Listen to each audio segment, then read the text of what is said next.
Pemirsa Khazanah, peristiwa maha dahsyat hari kiamat yang terlalu mengerikan jika dibayangkan ini pasti terjadi. Inilah janji Allah Subhanahu wa Ta'ala, dan Allah sekali-kali tidak akan mengingkari janjinya. Pertanyaannya adalah, kapankah peristiwa ini terjadi? Tak seorang pun yang tahu, termasuk seisi langit pun tak ada yang tahu, bahkan para malaikat pun tak tahu. Semua ini menjadi rahasia Allah Subhanahu wa Ta'ala. Namun Allah Subhanahu wa Ta'ala Maha Pemurah dan Maha Adil.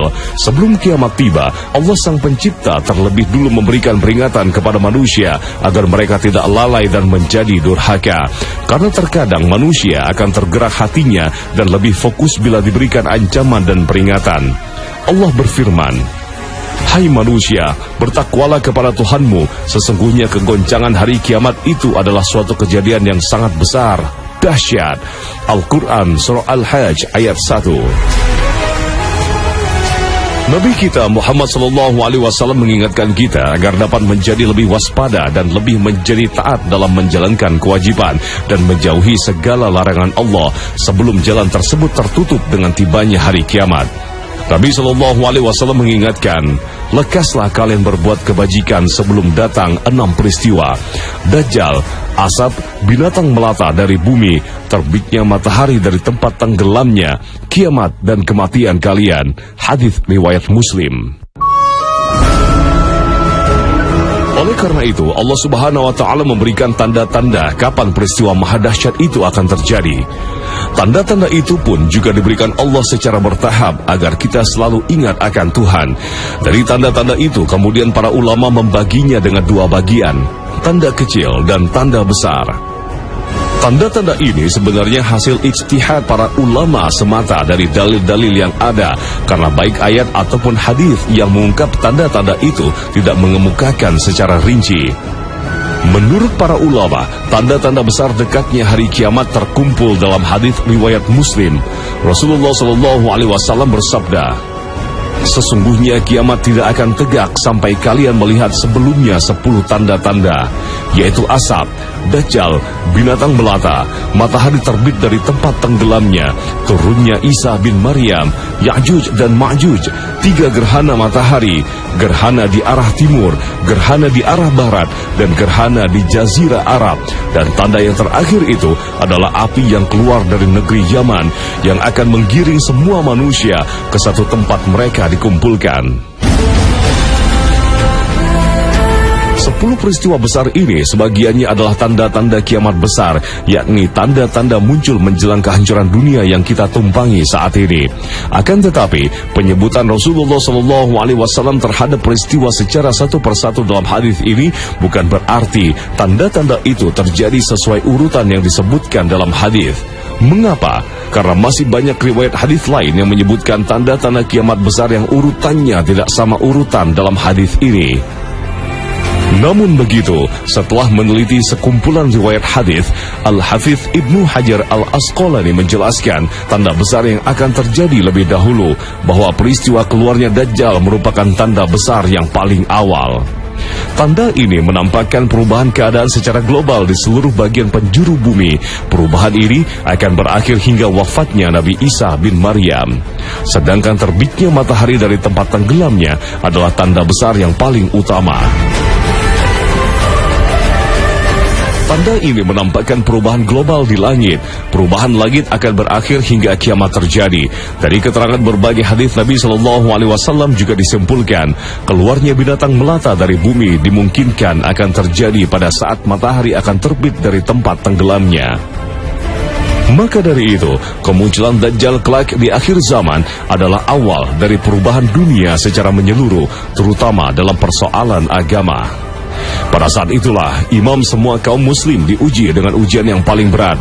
Dajjal diberikan Allah kekuatan yang sangat luar biasa, bukan seperti bayangan kita akan kekuatan besar Superman atau kesaktian Aang Avatar. Namun kekuatan Dajjal jauh melampaui semua bayangan manusia. Dalam beberapa riwayat hadis sahih, Dajjal membawa surga dan neraka. Namun surga yang ditawarkan sebenarnya adalah neraka. Demikian pula sebaliknya, neraka yang dibawa Dajjal sebenarnya adalah surga. Dia memiliki sungai dan gunung makanan, memiliki kemampuan memerintah langit agar turun hujan, mampu memerintahkan bumi agar menumbuhkan tumbuhan. Daya jelajahnya luar biasa. Dajjal memiliki kecepatan bergerak seperti angin kencang, sehingga dengan kekuatan inilah dia mampu mendatangi setiap negeri untuk dia perdayai, kecuali negeri Makkah dan Madinah. Bahkan dalam satu riwayat disebutkan, dia memiliki kemampuan menghidupkan orang yang telah mati. Sungguh kehebatan yang tentu saja akan menarik hati manusia, menimbulkan kekaguman luar biasa. Bagaimana mungkin orang tidak terpengaruh melihat produk yang bagus saja? Manusia ada yang rela menggadaikan agamanya hanya untuk mendapatkan produk itu. Bisa kita bayangkan, orang-orang semacam itu tentu akan dengan mudah terpengaruh saat bertemu dengan Dajjal, sehingga boleh jadi akan menjadi pengikutnya, bahkan penyembahnya. Karena itulah, para nabi sebelum nabi kita Muhammad SAW selalu menasihati umatnya akan kedahsyatan tipu daya Dajjal. Dalam riwayat Ahmad dari Anas bin Malik, Nabi bersabda, "Tidak ada seorang nabi yang telah diutus sebelumku, kecuali mereka telah memperingati kaumnya dari Dajjal yang pendusta, maka hati-hatilah kalian." Hadis riwayat Ahmad. Namun huru-hara yang ditimbulkan Dajjal tak terjadi terus-menerus. Turunnya Isa bin Maryam akan menghentikan kedustaan Dajjal. Bak apir yang hendak memeluk Islam pun tak akan diterima keislamannya. Nabi SAW bersabda, "Dan sampai akhirnya matahari terbit dari tempat tenggelamnya. Ketika telah terbit, manusia pun melihatnya. Mereka semua beriman, maka saat itulah tidak berguna iman seseorang terhadap apa yang sebelumnya tidak ia imani, atau perbuatan baik seorang dalam imannya." Hadis riwayat Bukhari. Terbitnya matahari dari tempat tenggelamnya terus akan berlangsung sampai kiamat tiba. Semua bayangan manusia. Dalam beberapa riwayat hadis sahih, Dajjal membawa surga dan neraka. Namun surga yang ditawarkan sebenarnya adalah neraka. Demikian pula sebaliknya, neraka yang dibawa Dajjal sebenarnya adalah surga. Dia memiliki sungai dan gunung makanan, memiliki kemampuan memerintah langit agar turun hujan, mampu memerintahkan bumi agar menumbuhkan tumbuhan. Daya jelajahnya luar biasa. Dajjal memiliki kecepatan bergerak seperti angin kencang, sehingga dengan kekuatan inilah dia mampu mendatangi setiap negeri untuk dia perdayai, kecuali negeri Makkah dan Madinah. Bahkan dalam satu riwayat disebutkan, dia memiliki kemampuan menghidupkan orang yang telah mati. Sungguh kehebatan yang tentu saja akan menarik hati manusia, menimbulkan kekaguman luar biasa. Bagaimana mungkin orang tidak terpengaruh melihat produk yang bagus saja? Manusia ada yang rela menggadaikan agamanya hanya untuk mendapatkan produk itu. Bisa kita bayangkan, orang-orang semacam itu tentu akan dengan mudah terpengaruh saat bertemu dengan Dajjal, sehingga boleh jadi akan menjadi pengikutnya, bahkan penyembahnya. Karena itulah, para nabi sebelum nabi kita Muhammad SAW selalu menasihati umatnya akan kedahsyatan tipu daya Dajjal.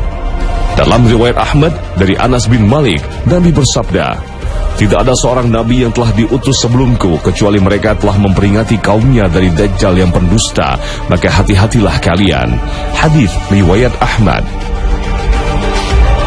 Namun huru-hara yang ditimbulkan Dajjal tak terjadi terus-menerus. Turunnya Isa bin Maryam akan menghentikan kedustaan Dajjal. Bak apir yang hendak memeluk Islam pun tak akan diterima keislamannya. Nabi SAW bersabda, "Dan sampai akhirnya matahari terbit dari tempat tenggelamnya. Ketika telah terbit, manusia pun melihatnya. Mereka semua beriman, maka saat itulah tidak berguna iman seseorang terhadap apa yang sebelumnya tidak ia imani, atau perbuatan baik seorang dalam imannya." Hadis riwayat Bukhari. Terbitnya matahari dari tempat tenggelamnya terus akan berlangsung sampai kiamat tiba.